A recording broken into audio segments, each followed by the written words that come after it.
أن محمدا اللهم صل وسلم وبارك على محمد وعلى آله وصحبه أجمعين أما بعد. اللهم لا سهل إلا ما جعلته سهلا وتجعل الحزن إذا شئت سهلا. اللهم لا مانع لما أعطيت ولا معطي لما منعت ولا ينفع ذا الجد منك الجد. Jamaah sekalian dirahmati Allah Subhanahu wa taala. Alhamdulillah, puji syukur kita panjatkan kehadirat Allah.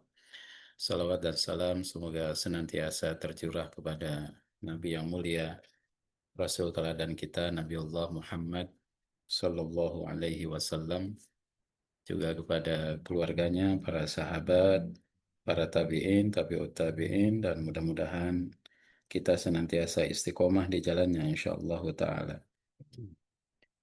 Eh, Ikhwatal iman dirahmati Allah yang saya hormati Prof. Basuki beserta seluruh keluarga besar BSMI dan Zikes BSMI dengan seluruh para dokter, para relawan ya. Sekarang sudah tidak ada yang lagi di sana ya, Prof ya.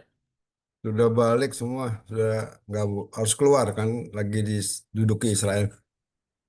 Masya Allah.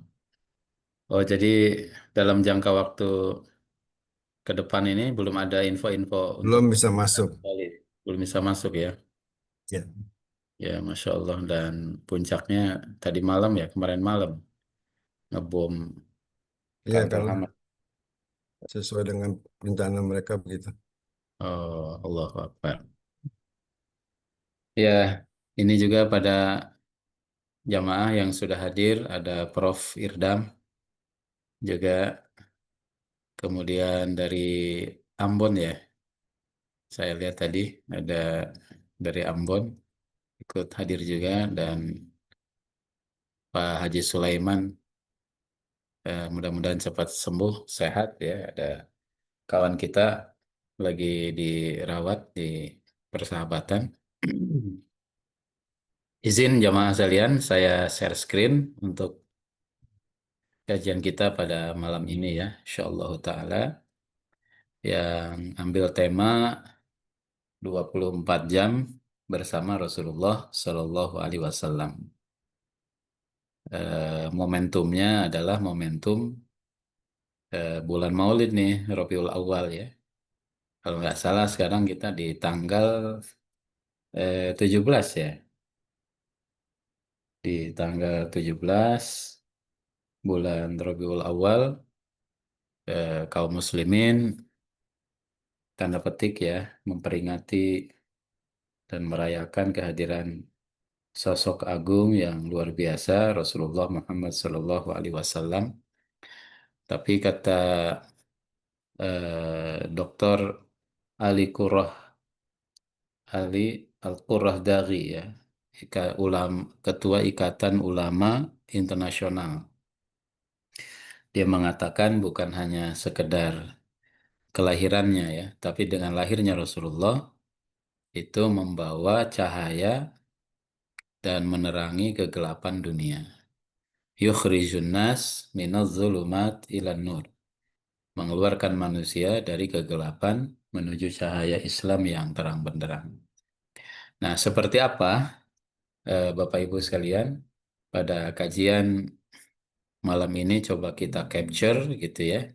Coba kita lihat apa yang bisa kita ikuti nih dari Rasulullah Shallallahu Alaihi Wasallam.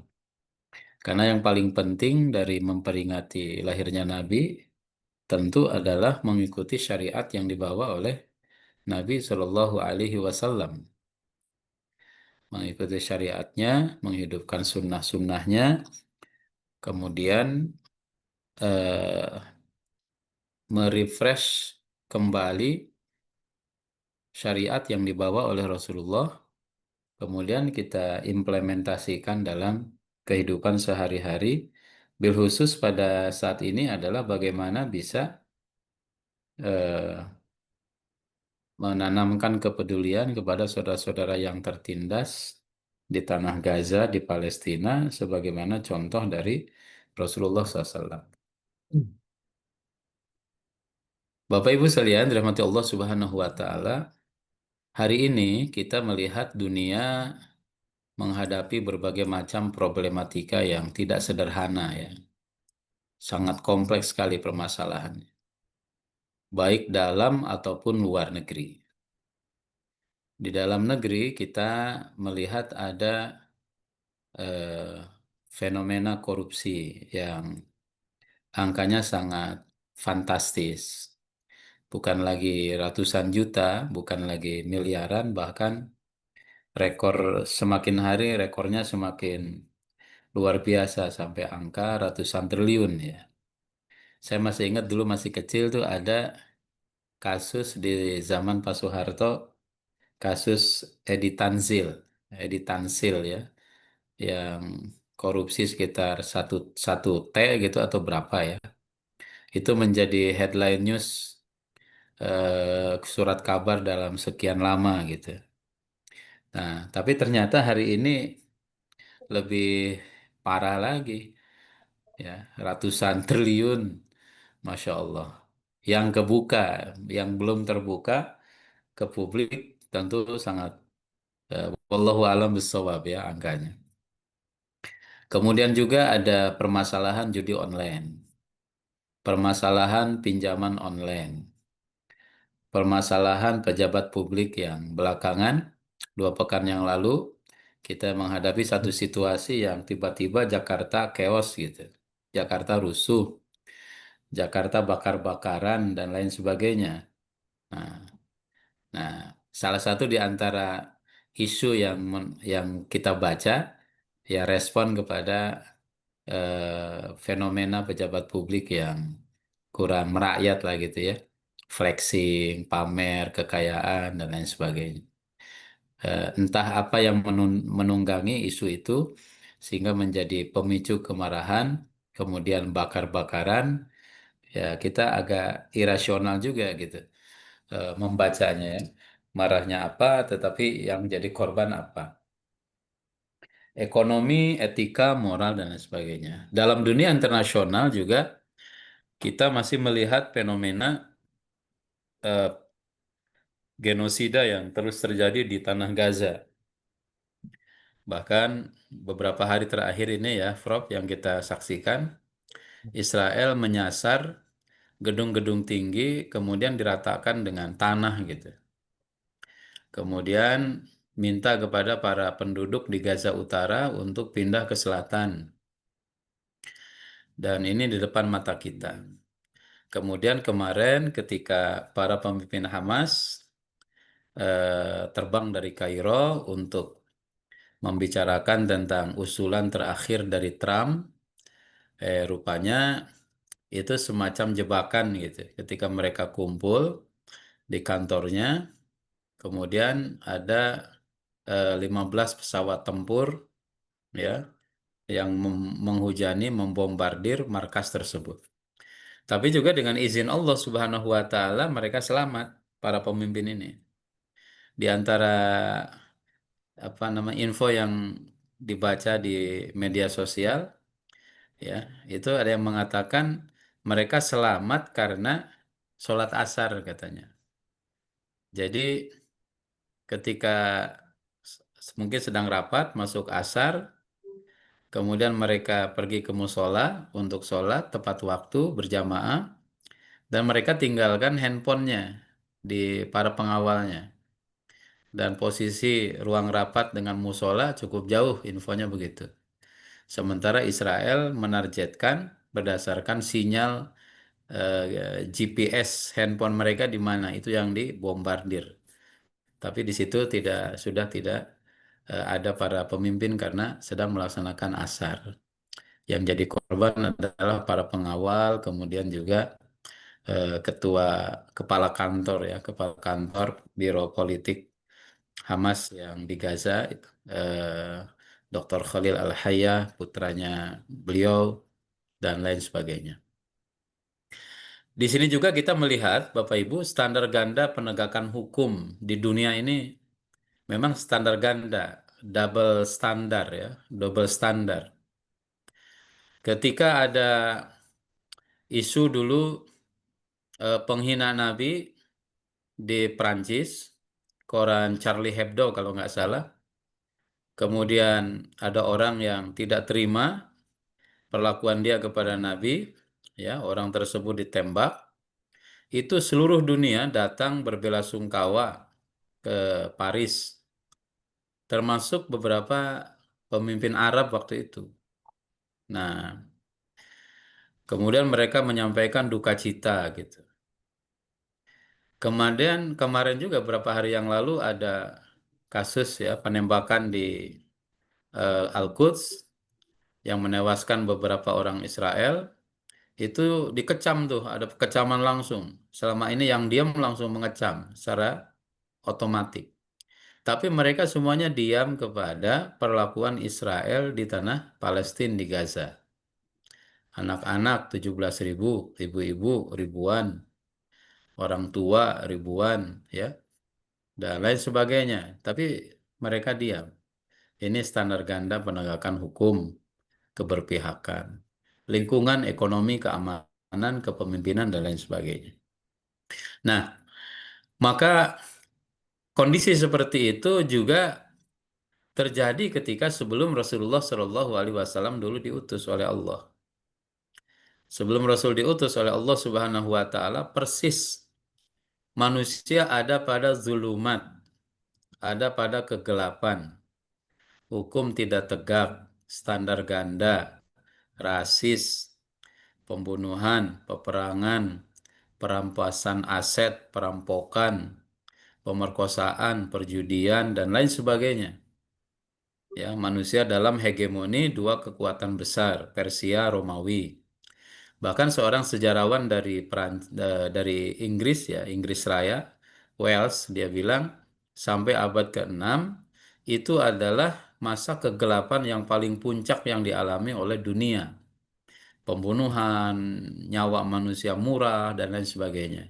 Kata beliau secara jujur mengatakan sampai datangnya Nabi umat Islam, Nabi Muhammad SAW yang memberikan teladan menyelamatkan manusia dan kemanusiaan alam jagat raya sehingga dunia dipenuhi dengan ketenangan, dunia dipenuhi dengan cahaya, dunia dipenuhi dengan kasih sayang, dunia dipenuhi dengan adab, dengan etika sebagaimana yang Allah ajarkan kepada Rasulullah Shallallahu Alaihi Wasallam. Maka Allah sampaikan sosok Nabi ini, ya, laqad kana lakum fi Rasulillah uswatun hasanah. Contoh terbaik, model terbaik, model manusia terbaik yang pernah hadir di tengah-tengah manusia. Nah, sehingga sosok Nabi SAW ini mendapatkan pengakuan dari tokoh-tokoh dunia juga, ya, disampaikan oleh Sir George Bernard Shaw. Dia mengatakan Muhammad adalah manusia teragung yang pernah menginjakan kakinya di bumi ini. Ya, ini pengakuan yang disampaikan oleh tokoh non-Muslim. Tapi mereka jujur melihat sosok Nabi itu seperti apa, sehingga mereka memberikan penilaian yang objektif gitu. Kemudian juga penulis 100 tokoh dunia, Michael Hart, ya, dia menulis dan menempatkan Nabi Muhammad SAW pada urutan pertama dari 100 tokoh paling berpengaruh di dunia. Dia bilang dari semua standar bagaimana kehebatan seorang manusia diukur, mungkin kita patut bertanya, adakah orang yang lebih agung daripada dia, daripada Muhammad SAW? Dan ini kita bangga karena Nabi Muhammad adalah Nabi kita. Kemudian juga ada eh, apa namanya seorang filosof dari Prancis ya. Dia mengatakan Muhammad telah begitu tinggi menggapai berbagai bidang pikir dan perilaku manusia dalam sebuah episode cemerlang sejarah manusia. Setiap detail kehidupan pribadi dan ucapan-ucapannya telah secara akurat didokumentasikan dan dijaga dengan teliti sampai saat ini. Juga pengakuan dari Mahatma Gandhi, Bapak orang India, ya. Beliau bilang, pernah saya bertanya-tanya, siapakah tokoh yang paling mempengaruhi manusia, saya lebih dari yakin bahwa bukan pedanglah yang memberikan kebebasan pada Islam pada masanya, tapi dia datang dari kesederhanaan, kebersahajaan, kehati-hatian Muhammad, serta pengabdian luar biasa kepada teman dan pengikutnya, tekadnya, keberaniannya, keyakinannya pada Tuhan dan tugasnya. Demikian juga tokoh-tokoh besar dunia yang lain, ya. Bapak Ibu sekalian dirahmati Allah, mereka memberikan pengakuan yang begitu jujur tentang sosok Rasulullah Shallallahu Alaihi Wasallam. Nah, bagaimana cara kita mengikuti, mengimplementasikannya, atau bahasa judul saya 24 jam bersama Rasulullah gitu. Apa yang mesti kita highlight dari pribadi Rasul Shallallahu Alaihi Wasallam untuk kita jadikan sebagai guidance, ya, baik dalam fikir, zikir, dan lain sebagainya. Yang pertama yang dimiliki oleh Rasulullah Shallallahu Alaihi Wasallam, Rasul mengajarkan kepada kita satu sifat yang berat sekali, yaitu jujur. Ya, ini kan mudah diucapkan tetapi sulit untuk dilakukan. Maka Nabi Shallallahu Alaihi Wasallam pesan, ya, baik dalam ayat, kemudian dalam hadis-hadisnya, ya, di mana di hadisnya misalkan dalam hadis riwayat Imam Bukhari Muslim mengatakan, alaikum bisidqi fa inna sidqa yahdi ilal bir wa innal birra yahdi ilal jannah. Hendaklah kalian berlaku jujur, karena kejujuran membawa kepada kebaikan dan kebaikan membawa surga. Bapak Ibu sekalian, dirahmati Allah Subhanahu wa taala. Ini berat. Ini benar-benar terjadi pada masa kita pada hari ini, ya. Sehingga ada ungkapan yang mengatakan kita tidak kekurangan orang pintar, tapi kita kekurangan orang benar. Kita tidak kekurangan orang mujur, tapi kita kekurangan orang jujur. Nah, jadi saking luar biasanya nih, dan memang dahsyat sekali. Maka akhlak yang paling utama yang dimiliki oleh Nabi adalah jujur atau amanah, ya. Jujur, amanah, kredibilitas. Demikian juga ada dulu kisah seorang sahabat namanya Ubay bin Ka'ab radhiyallahu an. Ka'ab bin Malik radhiyallahu an. Ka'ab bin Malik itu dalam cerita kan, beliau tertinggal dalam perang Tabuk, ya. Kemudian ceritanya panjang, intinya dia tertinggal dari perang Tabuk. Ka'ab bin Malik, Murarah bin Rabi, sama Hilal bin Umayyah radhiyallahu anhum ajma'in. Sahabat juga manusia, ya, mereka memiliki sisi-sisi kelemahan. Setelah perang Tabuk, Rasulullah pulang ke Madinah. Kemudian Nabi pertama-tama datang ke masjid, sholat 2 rakaat, kemudian datanglah kaum muslimin menemui Rasulullah di masjid. Di antara yang datang itu siapa? Orang-orang munafik. Orang munafik datang kepada Nabi dan mereka menyampaikan alasan kenapa tidak ikut dalam perang Tabuk. Kalau Rasulullah dimaafkan, kata Nabi, ya jangan diulangi gitu. Sampai tiba saatnya, Bapak Ibu sekalian, Ka'ab bin Malik datang kepada Rasulullah SAW. Ya, kemudian Ka'ab bin Malik ditanya, kenapa kamu tidak ikut perang, tidak ikut berangkat? Kata Ka'ab bin Malik, dia katakan, aku adalah orang di keluarga diangkat sebagai juru bicara. Juru bicara keluarga besar itu Ka'ab bin Malik. Kata Ka'ab bin Malik, kalau seandainya pada hari itu saya bersilat lidah, mengolah kata-kata supaya selamat dari hukuman, kata Ka'ab bin Malik, saya bisa. Tetapi saya takut kalaupun bisa bohong kepada Rasulullah, Allah Subhanahu wa taala tidak bisa dibohongi. Allah akan membuka rahasia, membuka aib yang aku sembunyikan. Maka ketika ditanya oleh Nabi, apa alasanmu? Kata Ka'ab bin Malik, saya tidak punya alasan. Kenapa tidak ikut perang? Setelah itu Rasulullah SAW mengatakan, kalau demikian, ya tunggulah keputusan dari Allah Subhanahu Wa Taala. Bahkan Nabi mengatakan, ya amma hadza faqad sadaq. Omongan orang ini jujur kata Rasulullah. Dia tidak menyembunyikan fakta, dia tidak berbohong, dia tidak bersilat lidah. Apa yang dia katakan, ya itulah yang dia rasakan.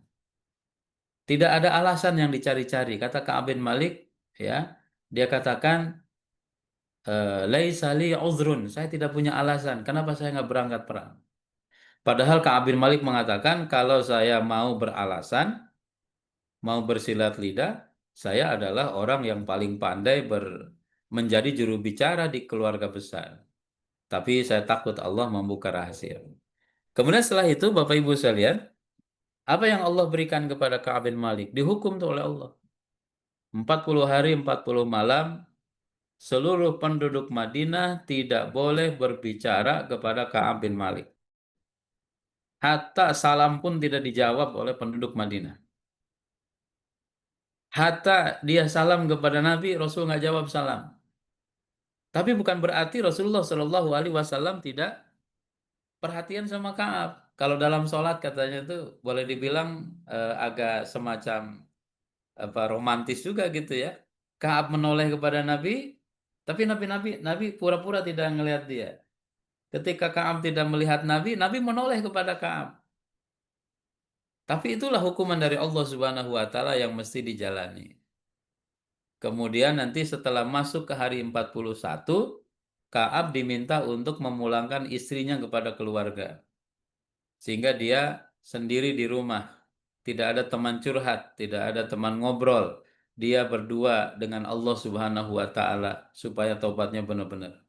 Sampai hari yang ke-50 datang turun ayat laqad taballahu. Allah menerima tobatnya Ka'ab bin Malik dan dua orang yang lain, ya. Kemudian ayat itu datang turun kepada Rasulullah Shallallahu Alaihi Wasallam antara asar atau menjelang maghrib. Kata sahabat, afala ubashiruhu, wahai Rasulullah, apakah tidak sepantasnya kita kasih kabar gembira kepada Ka'ab kalau dia sudah diampuni oleh Allah? Kata Nabi, besok saja. Nah, besok itu ada sahabat yang pertama kali datang ke rumah Ka'ab menyampaikan kabar gembira Allah telah menerima tobatnya. Kemudian saking senangnya Ka'ab bin Malik mengatakan, pakaian yang aku pakai saya hadiahkan kepadamu. Sehingga beliau minjam kembali pakaian itu karena ya dia tidak punya pakaian yang layak untuk dipakai. Nah, jamaah sekalian, kemudian Ka'ab bin Malik mengatakan demikian. Innama najjaniyallahu bisidqi. Yang menyelamatkan aku dari hukuman Allah adalah karena aku berkata jujur. Ketika ditanya sama Nabi, apa alasanmu nggak ikut perang? Kata Kaab nggak ada alasan. Ya, nggak ada alasan, nggak tahu. Saya sulit aja berangkat gitu. Nggak ada alasan. Dia, mohon maaf ya Rasulullah, karena anak sakit. Mohon maaf ya Rasulullah, ya istri nggak bisa ditinggal, ternak. Nggak ada kata Kaab. Saya nggak punya alasan wahai Rasulullah. Nah, karena jujur itulah kemudian Allah Subhanahu wa taala mengampuni Kaab. Kata Kaab bin Malik jamaah sekalian, sejak hari itu ya dia bersumpah kepada dirinya tidak akan pernah berbohong sampai dia meninggal. Subhanallah. Dan Allah Subhanahu wa taala mengabulkan cita-citanya ya. Innama apa namanya dalam ayatnya itu ya ayyuhalladzina amanu ya ayyuhalladzina amanu taqullaha wa kunu ma'as sadiqin. Wahai orang yang beriman, takwalah kepada Allah. Jadilah kalian, bersamalah kalian dengan orang-orang yang jujur. Ya, ayat itu ditujukan kepada Ka'ab bin Malik. Dari peristiwa itu, ya, dapat pelajaran manusia hebat bukan manusia yang tidak pernah salah, Tapi manusia hebat adalah manusia apabila melakukan kesalahan, maka dia cepat bertobat kepada Allah Subhanahu wa taala, dan Ka'ab menjadi orang yang luar biasa setelah beliau berkata jujur kepada Rasulullah Shallallahu alaihi wasallam. Bapak Ibu sekalian dirahmati Allah Subhanahu wa taala. Kalau kita baca survei ya, 2024 sekian banyak negara disurvei, di antara negara hasilnya mana negara yang paling bahagia? Negara yang paling bahagia itu Finlandia. Apa indikatornya? Indikatornya itu ada 7 di antaranya. PDB per kapitanya, kemudian dukungan sosial, harapan hidup sehat, kebebasan, kemurahan hati, persepsi korupsi yang rendah, dan yang paling penting nomor 7, tingkat kepercayaan yang tinggi. Orangnya jujur-jujur gitu. Sehingga di sana katanya dicoba tuh indikator kejujurannya bagaimana. Kalau ada 10 dompet disebar di halte bis, halte kereta, ini 9-nya akan kembali ke pemiliknya dengan utuh. Masya Allah. Satunya hilang. Maksudnya 90% penduduknya jujur gitu. Nah, ya, itu indikator bahagia yang sifatnya materi gitu. Sifatnya materi. Jujur kan ajaran Islam. Dan juga jujur disukai oleh seluruh umat manusia. Salah satu indikator negara ini kenapa paling bahagia karena penduduknya jujur-jujur. Dia nggak ada was-was, nggak ada resah, nggak ada gelisah gitu. Ya, dia nggak akan takut ini hilang, itu hilang dan lain sebagainya. Jujur, masya Allah. Bapak Ibu sekalian dirahmati Allah, tentu ini adalah karakter Nabi Shallallahu Alaihi Wasallam yang harus kita ikuti. Bagaimana implementasinya di rumah? Ya, di rumah. Anak kepada orang tua bersikap jujur. Anak kalau sudah mulai bohong, wah ini tanda-tanda dia akan menutupi kebohongannya dengan kebohongan berikutnya. Kalau bohong sekali, bohong dua, bohong tiga, dan seterusnya ya. Nah, sehingga dia menjadi orang yang pembohong. Bahkan Rasul pernah bilang, al-mu'min laisa bikadzabin atau bikadzibin. Mukmin itu nggak mantas katanya kalau dia pembohong ya. Kalau dia suka bohong, mukmin itu nggak pantas kalau bukan mukmin kalau dia masih bohong. Al mukmin la yakdzib, mukmin itu jangan berbohong, tidak berbohong. Karena di antara indikator umat Islam itu adalah jujur ya. Kemudian jujur pada diri dalam pekerjaan, pada atasan, pada tugas, ya, jabatan yang diemban di lingkungan, pada masyarakat, relasi, komunitas dan lain sebagainya. Ini mari kita implementasikan secara lebih luas. Yang kedua, Bapak Ibu sekalian dirahmati Allah, yang kita contoh dari Nabi apa? Ya, kredibilitas, jaga amanah dan tepati janji. Innallaha ya'murukum an tu'addul amanati ila ahliha. Allah nyuruh kalian tunaikan amanat kepada ahlinya, kepada pemiliknya ya. Nah, jamaah yang dirahmati Allah Subhanahu wa taala, ini juga ada sabab nuzulnya kalau kita baca. Rasulullah Shallallahu alaihi wasallam ketika penaklukan kota Mekah, Rasul minta kunci. Kunci Ka'bah itu dipegang oleh Utsman ibn Tolhah radhiyallahu an sebelum dia masuk Islam waktu itu. Kemudian diambil oleh Nabi kunci itu. Kemudian Rasulullah SAW dibisikin sama Al-Abbas bin Abdul Muttalib, ya Rasulullah indom ilaina, wahai Rasul, kunci Ka'bah gabungin aja ke kami, ke Bani Muttalib, Bani Hashim. Namanya apa namanya Al-Imarah ya, punya tugas untuk memakmurkan masjid. Nah, kemudian oleh Utsman bin Tolha, Utsman bin Tolha nggak terima, wahai Rasulullah jangan katanya, jangan dikasih nanti kunci Ka'bah kepada Al-Abbas bin Abdul Muttalib, balikin ke kami. Al-Abbas bin Abdul Muttalib masih juga beliau melobi Rasulullah, ya Rasulullah berikan nanti kunci Ka'bahnya kepada kami biar kami yang pegang gitu. Nah kemudian Nabi SAW mengatakan Ya, setelah itu Rasul masuk Ka'bah, dibuka pintunya, setelah selesai dibersihkan, keluar dari Ka'bah, kunci itu dibalikan lagi kepada Utsman bin Thalhah. Kemudian turunlah ayat, ya. Innallaha ya'murukum an tu'addul amanati ila ahliha wa idza hakamtum bainan nas fahkumu bil adl. Allah suruh kalian sampaikan amanat kepada yang berhak terima, gitu ya. Nah, Bapak Ibu sekalian, aplikasinya bagaimana nih mengimplementasikan amanat terhadap titipan yang orang titipkan kepada kita. Titipan itu dijaga dengan baik, ya. Kemudian kalau dititipkan rahasia orang dijaga juga dengan baik.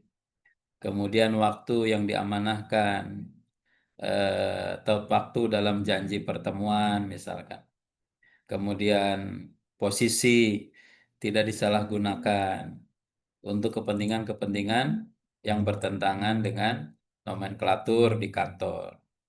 Ya, dia harus menempatkan posisi pada tempatnya. Ini yang kemarin menjadi kritik publik gitu ya. Kritik publik tentunya ini sebagai pengingat supaya kembali kepada rel yang benar. Yang ketiga, Bapak Ibu sekalian, lemah lembut dan pemaaf. Lemah lembut. Ini yang kita ikuti dari Rasulullah Shallallahu Alaihi Wasallam. Rasul sampaikan, firman Allah, "Fabima rahmatin minallahi lintalahum." Disebabkan rahmat dari Allah, kamu berlaku lemah lembut terhadap mereka.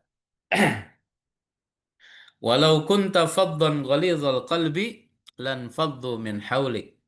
Sekiranya kamu bersikap keras, berhati kasar, tentulah mereka akan menjauh dari sekitarmu. Mereka akan jauh dari dirimu, kata Rasulullah. Kata Allah Subhanahu wa taala mengomentari sosok Rasulullah Shallallahu alaihi wasallam. Jamaah sekalian yang dirahmati Allah Subhanahu wa taala, di ayat ini dua kesimpulan kita. Yang pertama, akhlak baik itu rahmat dari Allah. Kalau Allah Subhanahu wa taala tidak memberikan rahmat, kita nggak akan mungkin menjadi orang baik. Itu satu. Jadi kita baik, kita jujur, kita lemah lembut, kita penyayang. Ini karunia Allah Subhanahu wa taala. Ini ayatnya, fabima rahmatin minallah lintalahum. Ya, kecuali Israel mungkin hari ini yang sudah tidak punya kasih sayang di dalam hati mereka ya. Mereka bersenang-senang melihat rakyat dibunuh, anak-anak ditembakin dan lain sebagainya. Nauzubillah. Kemudian yang kedua, kesimpulannya apa? Rasulullah itu punya sifat lemah lembut. Ingat Rasulullah, ya ingat sifatnya, ingat akhlaknya. Simpulan yang ketiga, kalau kita kasar, kalau kita keras, lari orang dari kita. Bapak Ibu sekalian, coba kita saksikan, ada orang akrab dengan singa, ada orang akrab dengan harimau, ada orang akrab dengan ular, ya, ada orang akrab dengan cheetah, dengan leopard, dan lain sebagainya. Padahal ini binatang-binatang buas, binatang-binatang pemangsa, pemakan daging gitu. Manusia itu apa namanya bisa dimangsa, tapi kok dia bisa lembut? Kenapa? Lintalahum, karena dia berlemah lembut kepada binatang itu, ngasih makan, kemudian dia memberikan apa namanya ya kehidupannya dijamin dan seterusnya. Nah, yang buas saja, binatang buas saja, kalau kita lemah lembut kepada mereka, mereka menjadi jinak. Sama juga, binatang jinak sekalipun, kalau kita keras kepada dia, dia akan jauh dari kita. Apalagi manusia. Maka di antara sifat utama Nabi Shallallahu Alaihi Wasallam adalah lemah lembut dan pemaaf. Fabima rahmatin minallahi lintalahum. Ya, ini Bapak Ibu yang dirahmati Allah Subhanahu wa taala, akhlak agung, akhlak mulia yang dimiliki oleh Nabi yang perlu dihidupkan oleh kita. Implementasinya bagaimana di lapangan? Pertama, ya, kalau orang berbuat buruk tidak membalas makian dengan makian, keburukan dengan keburukan. Tapi juga bukan berarti menjadi orang penakut nih. Israel yang membunuh warga Gaza, ya tentu dia mesti dilawan dengan kekuatan yang setimpal, ya. Jangan dimaafkan gitu. Karena kalau dia dimaafkan akan semakin menjadi-jadi sehingga tidak akan tercipta perdamaian. Kemudian dalam sosial bersikap sabar pada anak-anak, orang tua, kemudian juga kelompok-kelompok manusia dan masyarakat yang lain. Tentang kesalahan, maafkan teman yang berbuat salah. Fa'fu anhum, ya. Wasyawirhum fil amr, maafkan kesalahan mereka. Musyawarahkan, ya Bapak Ibu sekalian dirahmati Allah, segala urusan yang ada pada kita. Kemudian, ya, apalagi yang perlu diikuti dari Rasulullah? Rajin ibadah. Ibadahnya Nabi yang sangat luar biasa, jamaah sekalian, ini perlu dijaga oleh kita. Wa'mur ahlaka bis salat wastabir 'alaiha. Apa ibadah yang perlu kita hidupkan? Jaga tiga. Tiga poin aja. Ini kita dawamkan, ini kita jaga sekuat tenaga. Tentunya masih banyak amal-amal yang lain. Amal yang pertama apa? Salat. Ya, as-salatu imaduddin. Salat itu tiangnya agama. Faman tarokaha faqad hadamaddin. Meninggalkan salat meruntuhkan tiang agama. Salat apa? Salat wajib, salat sunnah. Salat wajib terutama, ya. Kemudian salat sunnah. Dari salat sunnah apa yang paling utama? Qiyamul lail. Nah, Bapak Ibu yang dirahmati Allah, sampai Nabi Isa alaihi salam wa awsani bis salati waz zakati madumtu hayya.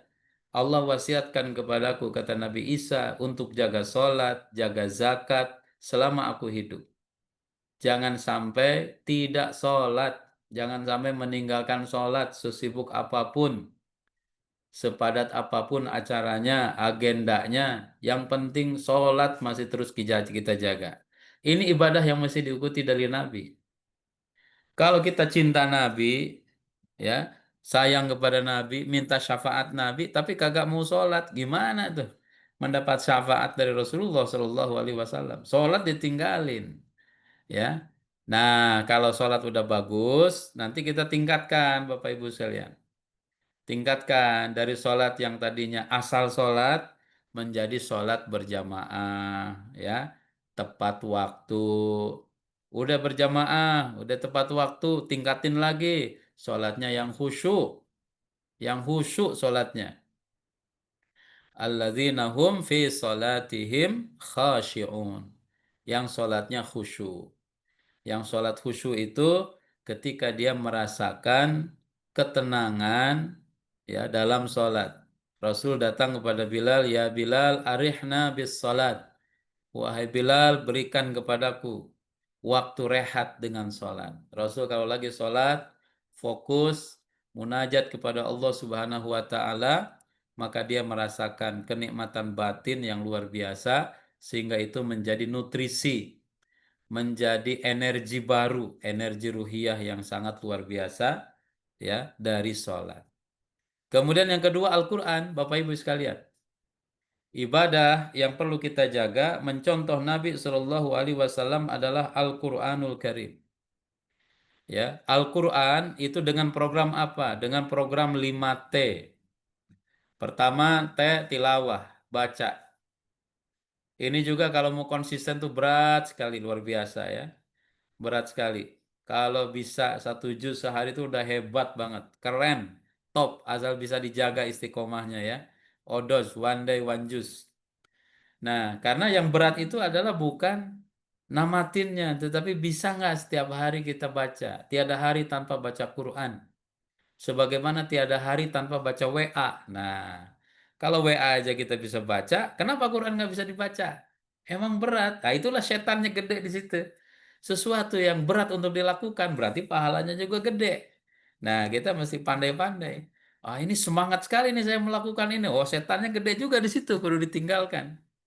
Sehingga ada ulama mengatakan, ya, mana nih yang baik nggak baik? Nih, kata dia, kalau dorongan untuk melakukan satu perbuatan itu besar sekali, ah, saya tanda tanya, wah ini jangan-jangan ada setannya katanya. Nah, sebagaimana dorongan untuk meninggalkan satu perbuatan itu kencang sekali, nah itu berarti perbuatan bagus, harus dipaksa. Tilawah, tahfiz, tadabbur, tatbik, ya tatbik itu implementasi, pengamalan, dan tablik menyampaikan kepada yang lain.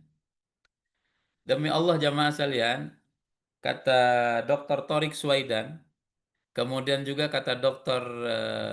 Mustafa Bargusi, kemarin beliau ke Indonesia, sempat mendampingi sebentar. Dia katakan, saya baca tuh di apa namanya quote-nya beliau, dia bilang tahun 67 atau 69 ya Prof yang Israel lawan tiga negara itu ya. Nah, pada tahun 67 kalau nggak salah ya, beliau katakan Israel itu dalam 3 hari dia bisa menghancurkan, nah ini kata beliau, dia bisa menghancurkan pada 67 ya, 3 negara Arab tuh, Mesir, Suriah, Yordan, ya, kalah semua. Dari perang itu maka dataran tinggi Golan diambil sama Israel yang punyanya Suriah. Kemudian juga Sinai yang punyanya Mesir diambil gitu ya. Kemudian beberapa wilayah di Suriah dia di apa di Yordan diambil. Nah, tapi kata beliau, ini pejuang, pejuang di Gaza ini 700 hari.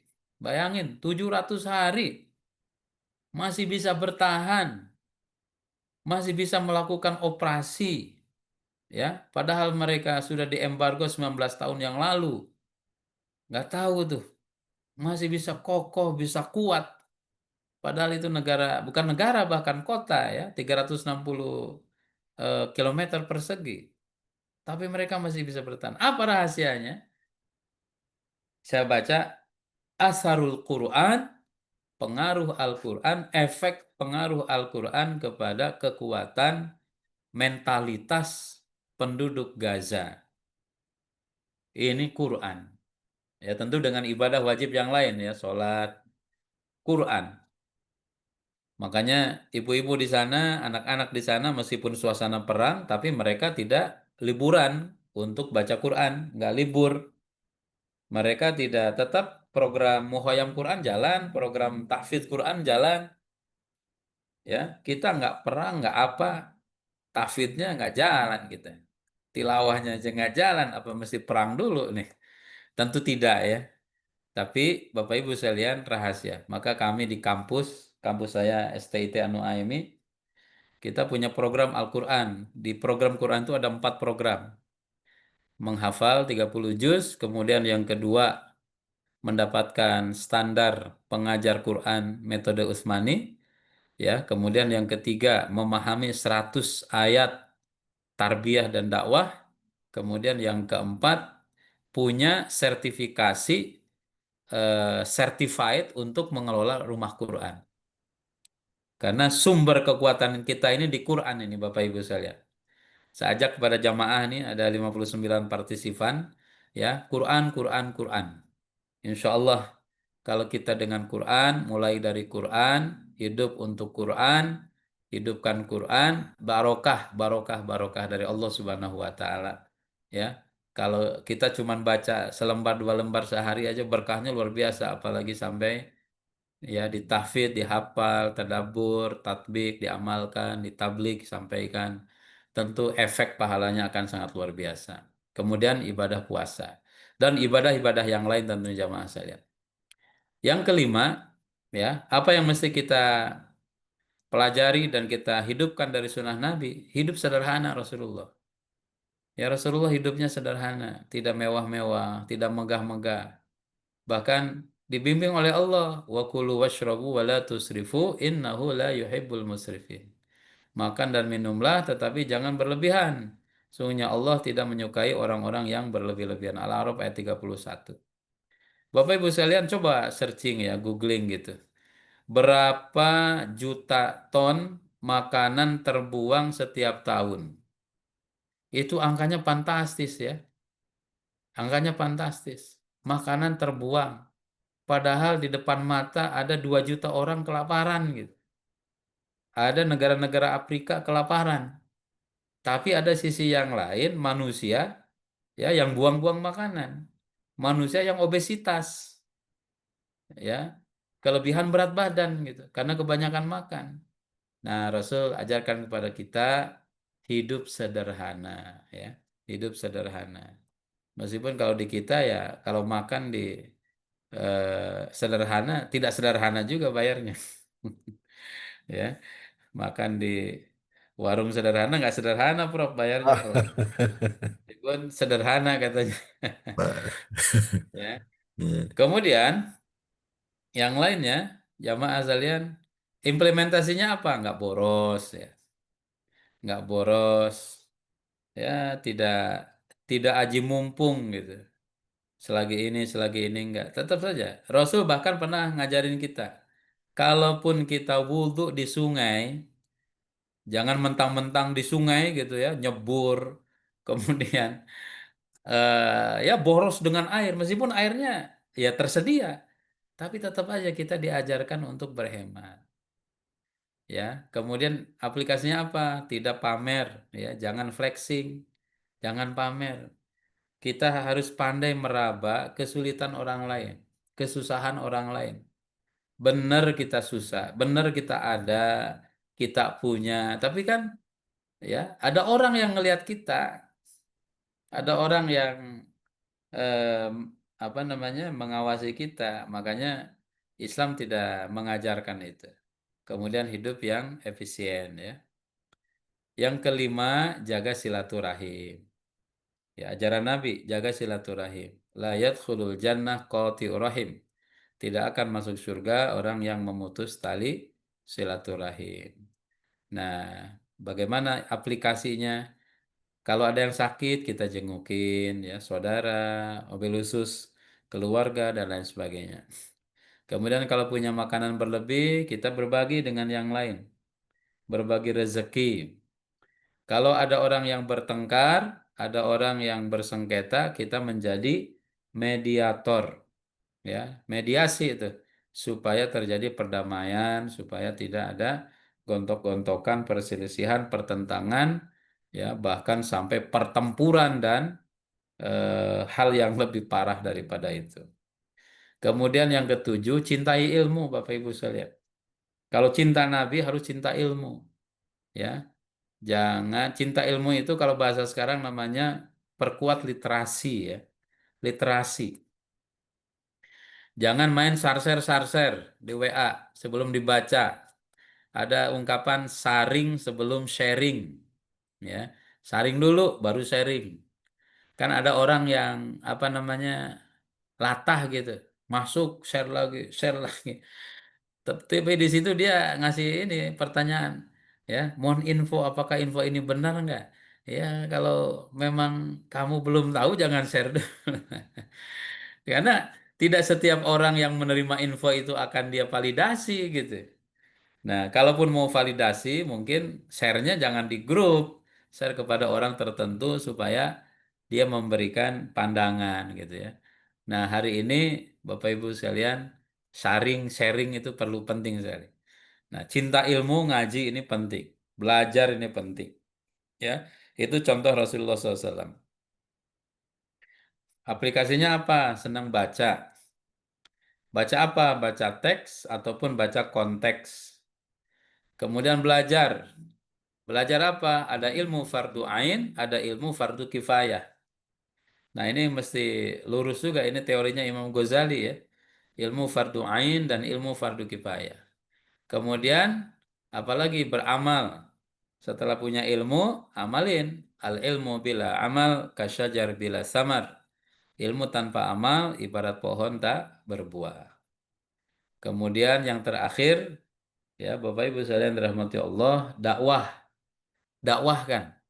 Rasulullah itu senang dakwah, ngajak orang.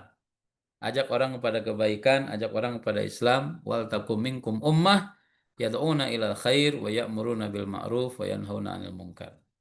Ya, ada ungkapan bilang nahnu du'at walasna biqudah. Kita ini dai, bukan hakim. Dai itu ngajak, bukan vonis. Jangan dai kerjaannya vonis, ya. Ini ahli surga, ini ahli neraka, dan lain sebagainya. Kemudian orang dikapling-kapling, dipilah-pilah. Tidak ya. Bapak Ibu, ajak orang kepada Islam, mari cari pahala dengan berdakwah. Siapapun bisa berdakwah. Yang hadir di sini bisa berdakwah. Apa yang mesti dakwahkan? Ini materi ini dakwahkan kepada yang lain. Ajak yang lain, insya Allah kita kebagian profit pahala. Contohnya siapa? Ini saya dapat dari majalah Al-Mustama. Ada seorang namanya Humaidan At-Turki, ya. Beliau ini dikenal sebagai Safirul Islam min Khalfil Qadban. Ya, dia itu duta Islam dari balik jeruji, ya. Dia di penjara di Amerika 20 tahun. Selama di penjara, dia tidak putus asa, dia tidak stres, tapi dia mengoptimalkan kesempatan itu menjadi kesempitan menjadi kesempatan. Maka dia berdakwah di sana. Hasil dakwahnya 26 orang masuk Islam. Dia bisa jadi hafid 30 juz. Cara dakwahnya marasad dakwah bil hikmah wal mau'izah fahtaramahu hatta khusumah. Dia dakwah dengan hikmah, nasihat yang baik sehingga dia dihormati oleh kawan ataupun lawan. Ini kan keren nih Bapak Ibu yang dirahmati Allah Subhanahu wa taala ya. Ini contoh saja. Dan yang terakhir 9 ini jihad ya, jihad. Jihad di jalan Allah Subhanahu wa taala. Nah, karena Allah bilang innamal mu'minuna alladzina amanu billahi wa rasulih tsumma lam yartabu wa jahadu bi amwalihim wa anfusihim. Ada jihad di sini dengan harta dan dengan jiwa. Ya, di gambar saya kutip lima dalam tankasir Hamas katanya. Kenapa Hamas belum bisa dikalahkan? Tidak terkalahkan. Kenapa? Aqidah jihadiyah rasikhah tarbitu al-ma'rakah bil iman wasyahadah. Ya, karena mereka memiliki akidah yang kuat, menancap kuat, yang bisa mengikat ya, menjadi katalisator antara pergerakan aksi militer ya dengan iman dan juga motivasi untuk menjadi syuhada. Ada 4 poin dia bilang. Qiyadah munazzamah taqud bisabat wa murunah. Ya, kepemimpinan yang teratur, yang leadershipnya kuat, manajemen manajerialnya bagus, ya, dan mereka para pemimpin ini pemimpin yang ada di tengah-tengah. Dia bisa menyeimbangkan antara prinsip dengan fleksibilitas gitu. Kapan fleksibel, kapan juga dia mesti tegas. Kemudian hal dinah sya'biyah tasmud rogmal majazir. Mereka ditopang oleh masyarakat yang senantiasa menjadi pembela mereka ya. Binyah askariyah muhtarifah. Dan mereka juga punya infrastruktur militer yang hebat begitu ya. Di antaranya terowongan dan sobru istrategi wa idarat zakiyah zaman. Mereka punya kesabaran strategis dan juga mereka bisa memanage situasi ini dengan cerdas sesuai dengan tuntutan waktu. Itu ikhtiar manusiawinya, selebihnya adalah tentunya Allah Subhanahu wa taala yang memberikan kekuatan dan kehebatan kepada mereka. Wallahu alam shawab, ya implementasinya jihad melawan diri, setan, orang kafir dan munafik dan kezaliman. Demikian jamaah sekalian, mohon maaf waktunya habis ya untuk paparan. Mudah-mudahan ada manfaat. Saya kembalikan ke Dr. Sarbini. Assalamualaikum warahmatullahi wabarakatuh. Waalaikumsalam warahmatullahi wabarakatuh. Jazakallah Waalaikumsalam. khair. Barakallahu fiik atas paparannya. Jadi amalan-amalan yang dilaksanakan oleh Rasulullah SAW selama 24 jam ya. Nah, silakan barangkali ada yang bisa didiskusikan barangkali 2 atau 3 menit. Ustaz, tadi bagaimana ini ada apa namanya kiat-kiat kita bisa mengikuti atau itiba amalan-amalan selama 24 jam ini bisa istiqomah Ustaz. Dan yang Ulang, kedua ulang, tadi ulang gimana, bagaimana kita Dok? bisa ya bagaimana kita bisa istiqomah terhadap amalan-amalan apa so yang disyariatkan atau dicontohkan oleh Rasulullah selama 24 jam. Hmm. Kemudian tadi ada jihad yang terakhir itu ya. Bagaimana makna Hmm. jihad yang harus kita eh, lakukan ya. Nah, Ya, ya. masing-masing dari kita punya peran yang berbeda. Yang pertama, wallahu alam bisawab, cara ya mengikuti amalan ya. Itu modelnya tiga atau empat ya. Pertama, al-iqtisad bil a'mal, proporsional ya. Karena semua contoh baik itu Rasulullah telah ajarkan kepada kita. Semua contoh baik sudah diajarkan oleh Nabi dalam perkataan, dalam perbuatan, dalam makan, dalam minum, dalam pakaian, dalam muamalah, pernikahan, jual beli, semuanya kan udah lengkap itu. Islam tuh udah lengkap banget, sumuli. Nah, ya kita berusaha semaksimal mungkin untuk mengerjakan, melakukan semampu yang bisa kita kerjakan agar sesuai dengan contoh Rasulullah. Gimana supaya tahu contoh Rasulullah? Ya baca tadi literasi itu. Baca hadis, baca ayat gitu ya. Baca buku yang menerangkan tentang sunnah-sunnah Rasulullah Shallallahu Alaihi Wasallam tadi. Nah, kemudian setelah itu jaga istiqomahnya.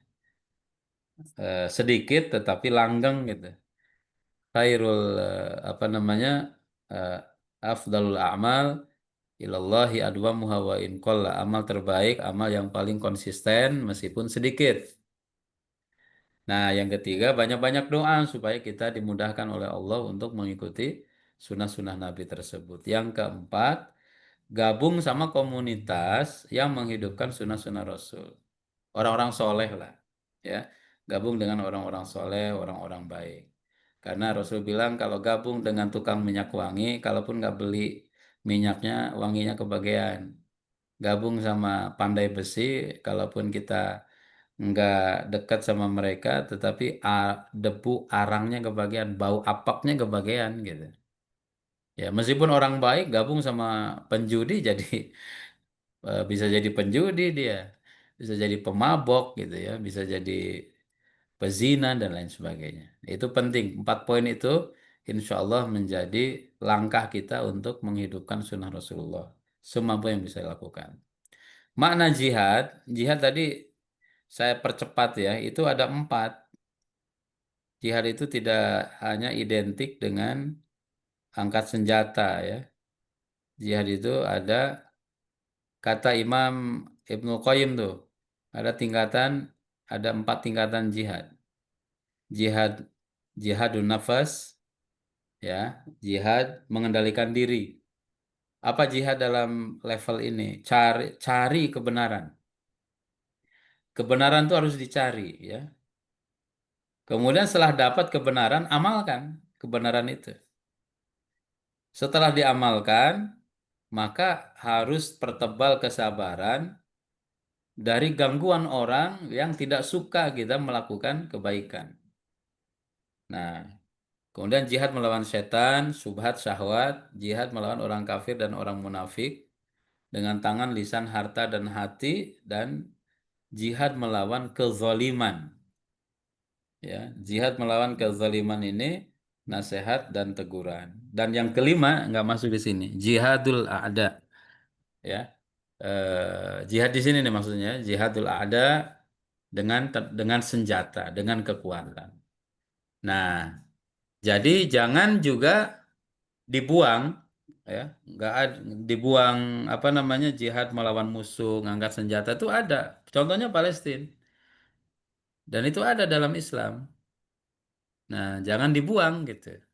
Konsep itu mesti diajarkan, tapi jangan sembarang mengamalkan karena ada tempatnya, ada waktunya. Dulu para penjajah dilawan oleh para ulama dengan apa coba ketika melawan invasi pasukan Inggris yang turun di Surabaya itu tentara atau rakyat mendapatkan fatwa jihad dari Nahdlatul Ulama, ya kan? Fatwa jihad itu. Nah, karena momentumnya itu.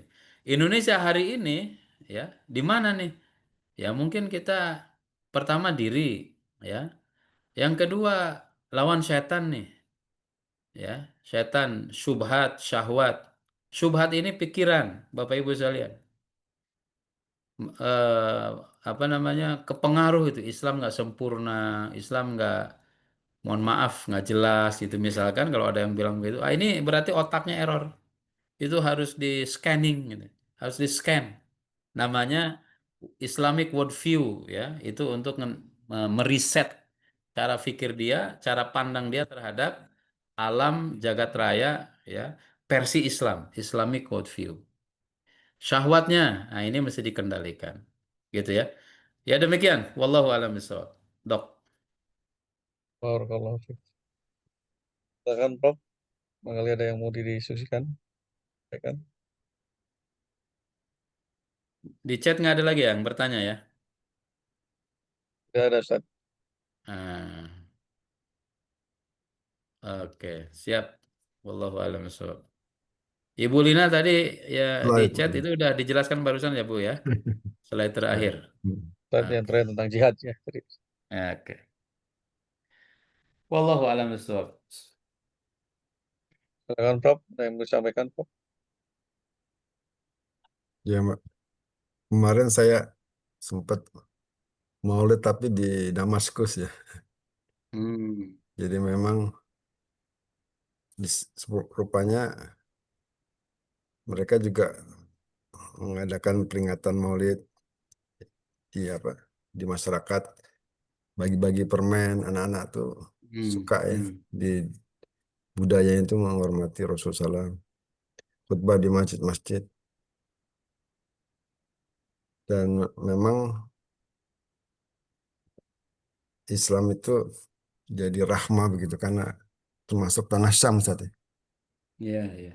Dan banyak pengungsi juga di sana, pengungsi Palestina, dan sekarang makin sulit kondisinya karena 10 tahun terakhir kan ada apa krisis konflik di Suriah itu, sehingga Hmm. pengungsi Palestina yang di Suriah itu jadi pengungsi yang kedua kalinya karena banyak Hmm. rumah-rumahnya juga yang dihancurkan seperti di Gaza. Jadi Hmm. sepertinya masih panjang proses apa Palestina ini, Masya Allah. karena seperti diketahui juga memang itu yang direncanakan mereka, negara-negara, bahkan pengeboman ke Qatar itu dilakukan juga ke Suriah oleh Israel. Hmm. Hmm. Ya, jadi saya melihat juga kantor Kementerian Pertahanan Suriah itu dirudal dan yang kena hanya pas. Ya. Jadi itu perlu juga diberitahu bahwa Zion Israel itu bermain dengan AI ya. Jadi kalau dia nembak itu bisa pas, bisa Hmm. titis kalau orang Jawa itu pas di gedung itu. Jadi yang kalau yang disasar adalah orang tertentu ya itu yang di- yang kena gitu. Gedung-gedung sebelahnya nggak rusak. Hmm. Padahal itu dibom dari ketinggian gitu. Jadi ini mungkin juga dilakukan hal yang sama pada di Qatar. Jadi ya ini umat Islam harus bersatu dengan teknologi yang maju karena dukungannya Amerika, jadi kekuatan teknologinya luar biasa dengan menggunakan AI seperti yang terjadi di Qatar kemarin ini, itu juga terjadi di Suriah, di Yaman. Dalam waktu seminggu ini dia menghajar beberapa negara. Semoga Allah kasih jalan keluar, Ustaz. Mas. Amin. Amin. Amin ya Rabbal alamin. Amin. Oke. Ini memang kita harus memang juga belajar tentang teknologi ya Ustaz ya. Samping apa mengamalkan amalan Rasulullah, kita juga harus pandai dalam apa namanya mengimplementasikan teknologi-teknologi itu Ustaz ya. Iya, Itu iya. bisa mengimbangi itu ya, dengan kekuatan-kekuatan Barat. Barakallahu fiik.